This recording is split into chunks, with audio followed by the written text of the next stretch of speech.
All right. I will gavel in the Parks and Recreation Advisory Commission meeting this evening. And before I start, I'm going to turn it over to Craig Setzer, has some administrative work to do first. I do. So Commissioner Chair Daryl Lanier and Commission Vice Chair Matt Corsona are both absent. So following the University of North Carolina at Chapel Hill School of Government suggested rules of procedures, we need to make a motion and have a procedural vote to appoint an interim chair for the purposes of running tonight's meeting. Do I have a motion to do so? I'll motion. Lisa. Do we have a second? Montoya. And who do you want a motion in as? Oh, Jeff Roach. Okay. Do we have a second? Second. All right. So at this time, Mr. Roach is now appointed as interim chair for the purposes of. Should we vote on that motion first? Yes, we should actually.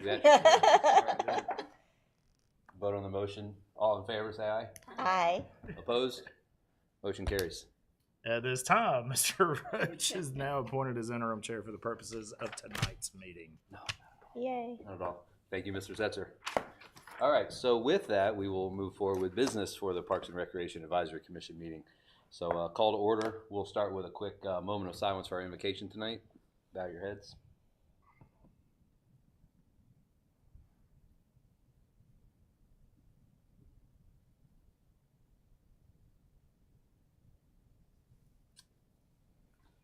Thank you. We'll now do the Pledge of Allegiance. I pledge allegiance to the flag of the United States of America and to the republic for which it stands, one nation, under God, indivisible, with liberty and justice for all. Thank you for leading us.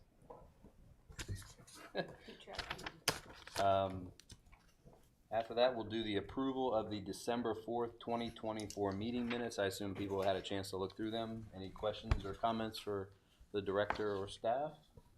If not, we'll entertain a motion. I move to approve the minutes. Motion by Mary Lee, second. Second by Jeremy. All those in favor? Aye. Aye. Aye. Opposed? Motion carries unanimously. We'll go to the executive report and projects program manager, Mr. Director. So I will first introduce you to Candace Pearson, and I think she wants to tell you a little bit about herself. Yay. She's our new executive assistant.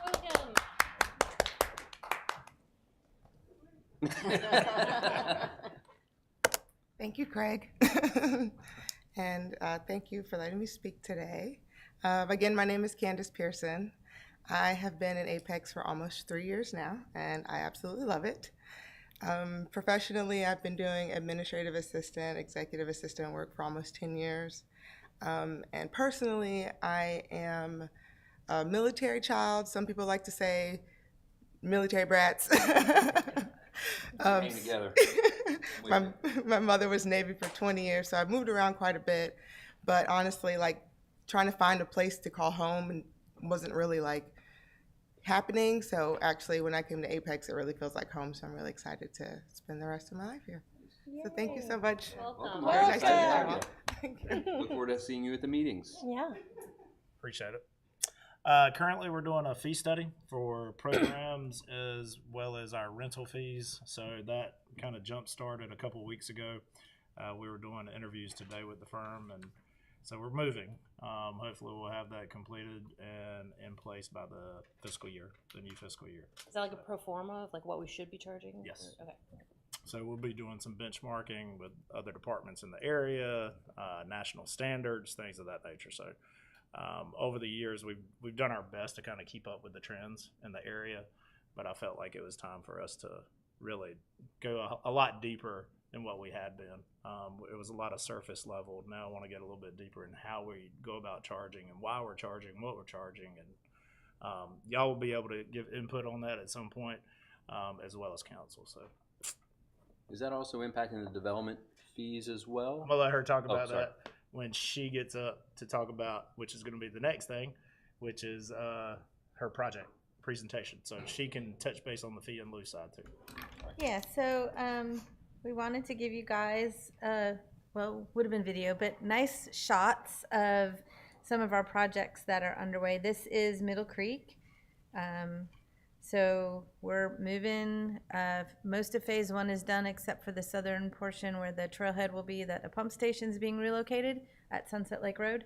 and we're making the connection over the creek to we call Spur B, which ties into Stray White in the Merrimont neighborhood, and up to Colby Chase. So most of the pavements down, they've been working on boardwalk, but this is the 10-foot section with the granite screenings on the side. It happens to be an extra wide corridor, so normally you would not see this much tree clear, but it's because it's in a shared utility corridor and the utility is not there yet. So we're there first for once.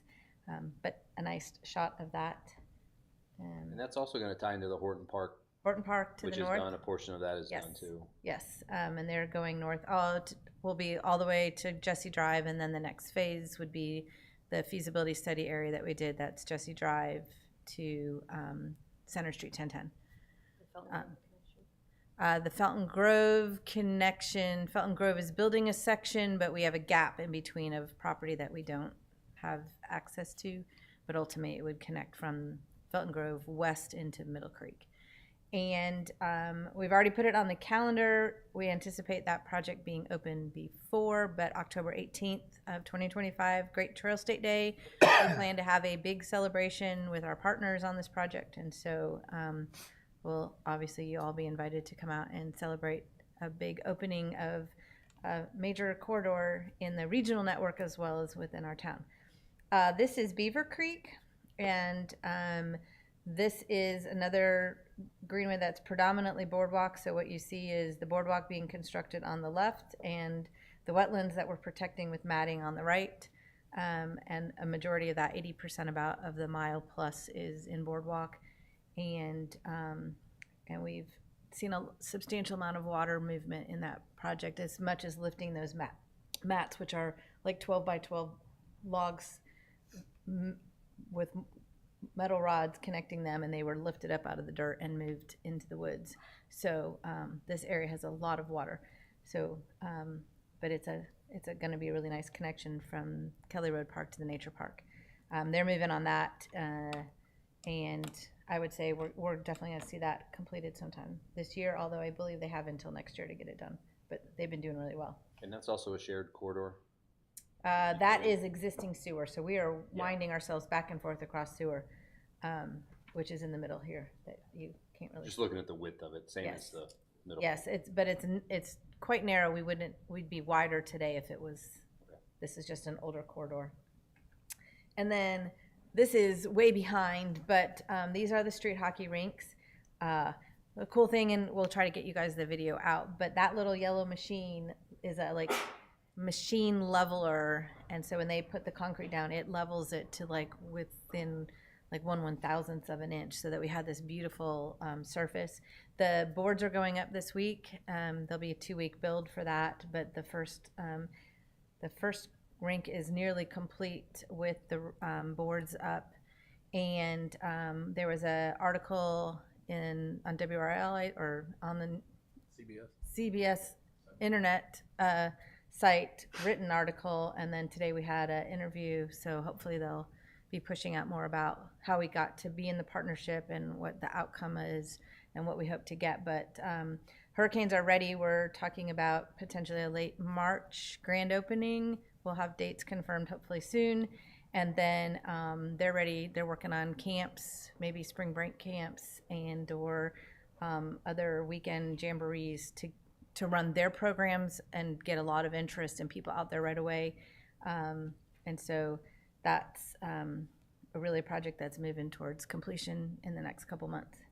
Big shout out to whoever was able to pull that off, whether This is a collective staff or It started cool. Mike Cantors and Cantor, whoever. Yes. Matt That's- Carsona kind of brought it to us. It was That's huge. probably mainly Mike, but it was a big deal. And there were a lot of people involved, so it's taken a while. And if you don't know anything about, ice hockey is about $600 an hour to run a sheet of ice, which it makes it extremely expensive for players and families. And then this rink can be used by roller hockey or skates, rollerblades, but it's intended first and foremost to be for what they call ball hockey or street hockey or deck hockey, and that's for kids, adults, whatever, with shoes on, running and playing with a lighter stick and ball. It's a regulation size court or rink.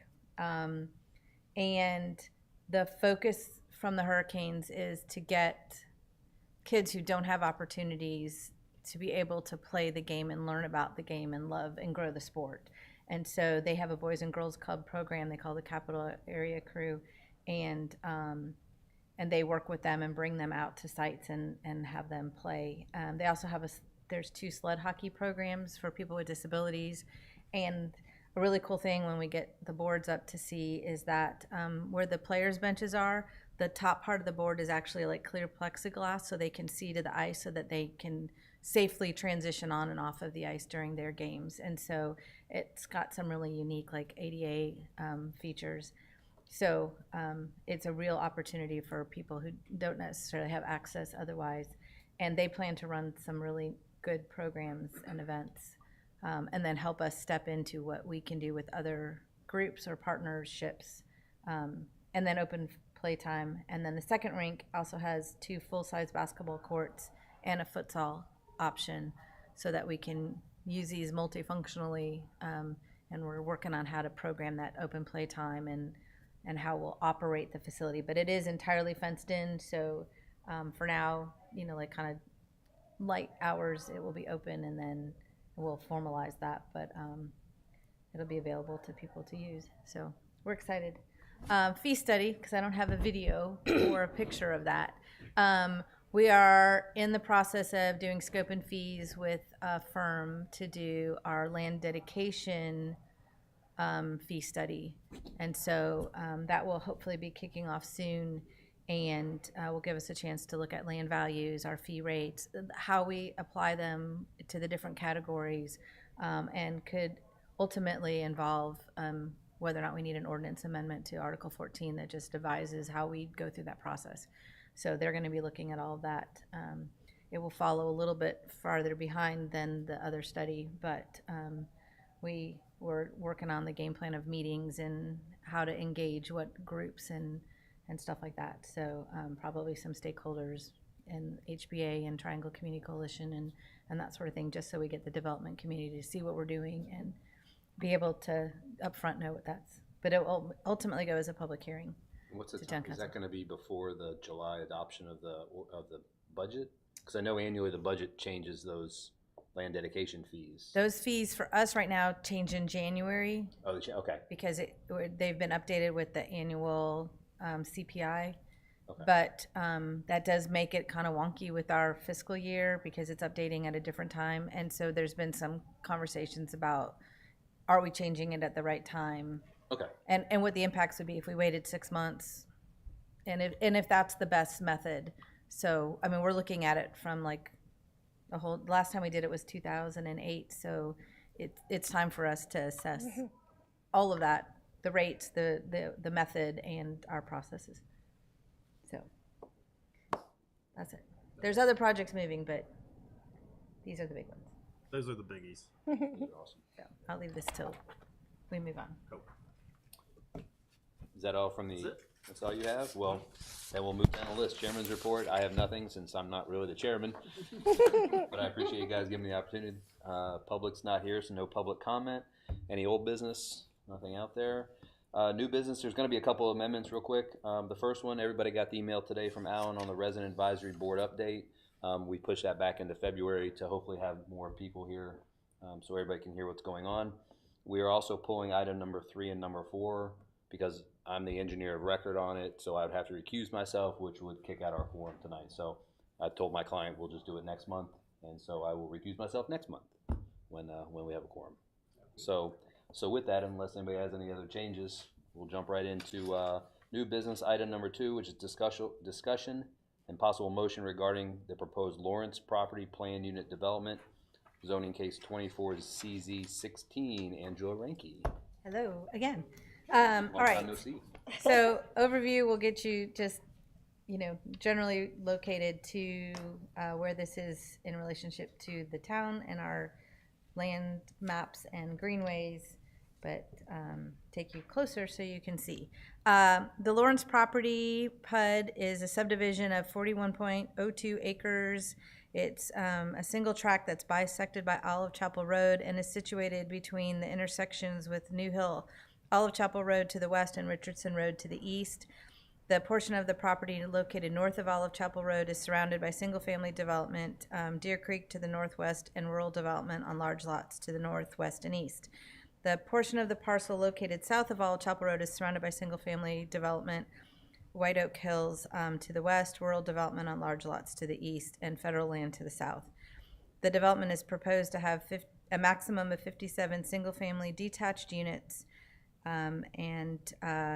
let's see, while it's partially located within a parkland search area, which is that orange line you see on the map, based on the number of units proposed and the acreage, we are recommending a fee in lieu of dedication. This property is also just east of the Deer Creek Greenway corridor, and the applicant has offered to provide a stub to the western property line to make a connection for future greenway. It will be, at this point, a dedicated greenway easement in plat, but not constructed. And we got our new 2025 rates, which is $4,244.42 per single-family detached unit. And if approved by council, that would be the rate set at the time of the rezoning. Any questions? Angela, that's a greenway on the west side coming down the dash green line.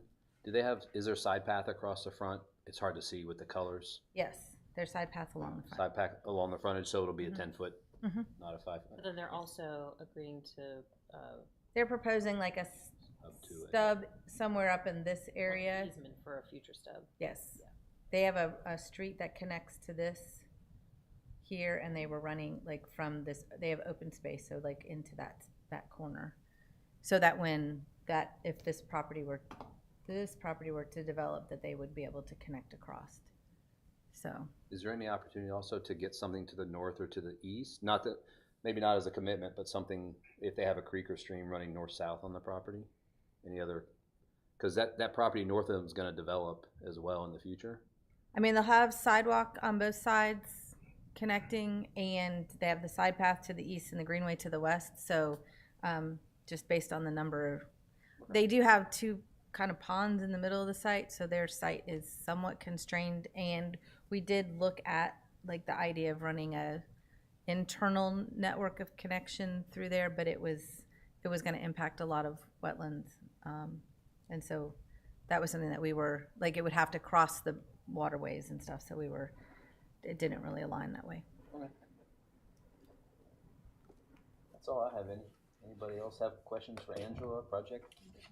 No. So I guess with that, we can entertain a motion if somebody wants to make one. Which is fine. I move that we accept the staff recommendation for fee in lieu regarding the proposed Lawrence property, PUD 24C-Z16. Motion by Mary Lee. Do we have a second? I'll second. Lisa Montoya. Make sure I clarified that. We have a Yes. motion, a second on the table. All those in favor vote aye. Aye. Opposed? Unanimous approval. Thank you, Angela, for the fabulous presentations. Any other points or anything else anybody wants to talk about? If not, we can have another motion to adjourn. Anyone? Motion to adjourn. My question was, do we have to make a motion to now bring him back off the pedestal? Back to the normal, Bring me back down. back to the normal status. Is that part of? Hey, we finish it out. I'll challenge Daryl next week. We'll have a arm wrestling contest or I something. think it's Hey, do we Jeff. get We a might second? need to bring him back Get down. a second? Got a motion to? You made Oh, the I motion? motion to adjourn. Yes, Lisa Montoya. And Lisa Estridge with the second. All those in favor? Aye. Opposed? Motion passes. We are adjourned. Adjourn. It You is, guys Thank for making you, that John. very easy. Thank I will tell you. you,